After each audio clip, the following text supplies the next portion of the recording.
Fete and Food, the series, continues here on A Cup of Joe, and it's time to focus on the Frederick Street Boys. You like that? You've been called that before. Yeah. You've been called that before. Correct. Brevard Nelson is here, the president of St. Mary's Past Students Union, and they are putting on their 17th edition of the St. Mary's All Inclusive. Correct. Let's drink to that.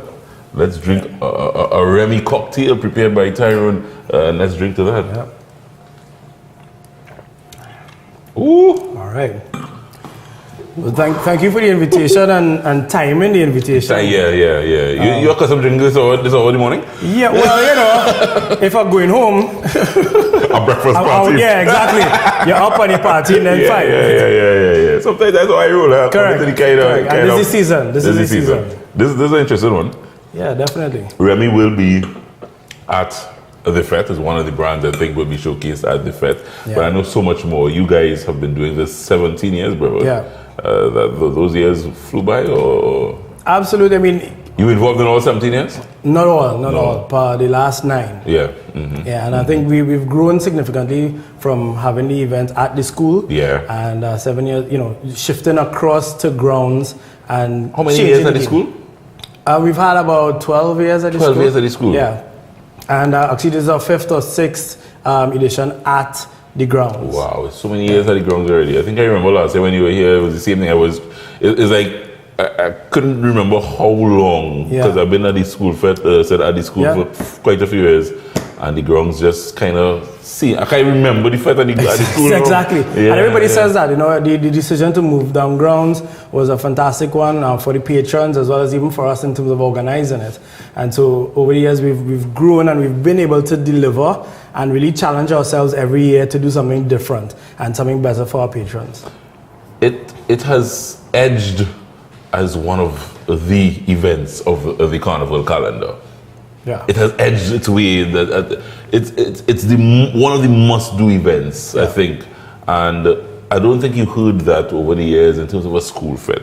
And over the last, let's say 5-6 years, the Fete, you hear people now asking on the ground, how did that happen? Or how did it become one of the Fetes of the season? Well, I think one of the things that we've been paying attention to is the overall experience. Because most times, whether it's promoters or what have you, they would focus on either the music only or maybe the food and drink or what have you. And really, the event has evolved into a music and culinary festival, if you will. Wow. Right? Where you come and enjoy yourself. We have the best artists, best bands, best food, best chefs on display, best bars, premium bars, and also the ambience, you can't beat that, right? Yeah. Down grounds, picturesque grounds. So every aspect of the game, the Fete, we actually dissected the Fete and looked at each area and how could we improve upon each area. And really and truly every year we challenge ourselves to do better. What can we improve? How do we take this up a notch? How do we change this so that, patrons are coming after the event and asking for more? Yeah. And to your point earlier, people have been asking, we've been hearing the call so much so that, the event is totally sold out weeks before the event. And so when, years ago where, we had to actually push and we're begging people to sell the tickets. Really and truly now we've evolved by delivering a product that people actually want and is in demand. It's in demand. And as I was saying, that's really testament to the organizing committee in terms of doing exactly what I think you're saying, improving. Let's just go 5 years. Yeah. What do you think is one of the hallmark improvements the Fete would have made that has put it in the position it is in today?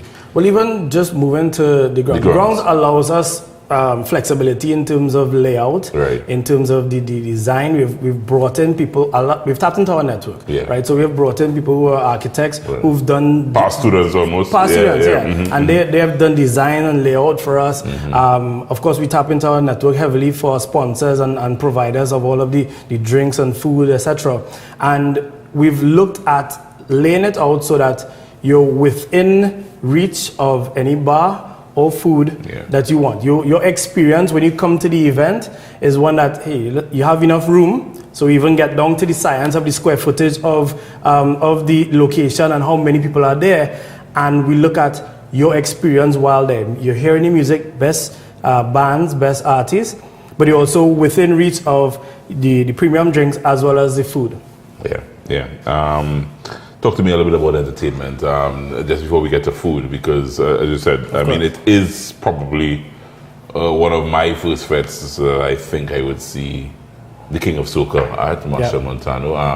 He is there this year. Can you confirm? Yes. Deny? Confirm 100%. And he's been with us for easily the last 6 or 7 years. And will be performing at our event as well as with full band. We also have artists as well. So, and again, people are like, hey, well, you have 2 bands, but the way we lay out the actual program and the agenda for the evening, it allows people to party. It allows people to come and enjoy the music, enjoy a performance from these top artists, hear their renditions through the years, as well as you get chance to hear music from the DJs. We have Nuforic as well as Private Ryan. Private Ryan being an old boy as well. He is coming back and giving back to his school, and he's providing a special mix for us, right? And so we want to ensure that we have the right mix and the right experience so people can enjoy themselves. So that's interesting, Brevard. That decision to go with just 2 main big bands, a few guest artists I'm supposing will be also popping by. Absolutely. To allow the fete to flow. Yeah, that's kind of what the science behind that is. Yeah, because you see, when you hear, you say band, 4 or 5 bands. Some of the fets will have. Yeah, and that's sometimes that's the challenge, right? You obviously want to have the best music, but also bear in mind that we always look at it from the eyes of the patron, right? And sometimes the patron, yes, they want to hear a particular artist, but you also want music. They want to come and enjoy themselves, enjoy their crew, their team, whoever is with them. And so they really want to have that experience, have the food, have the drinks, enjoy the music.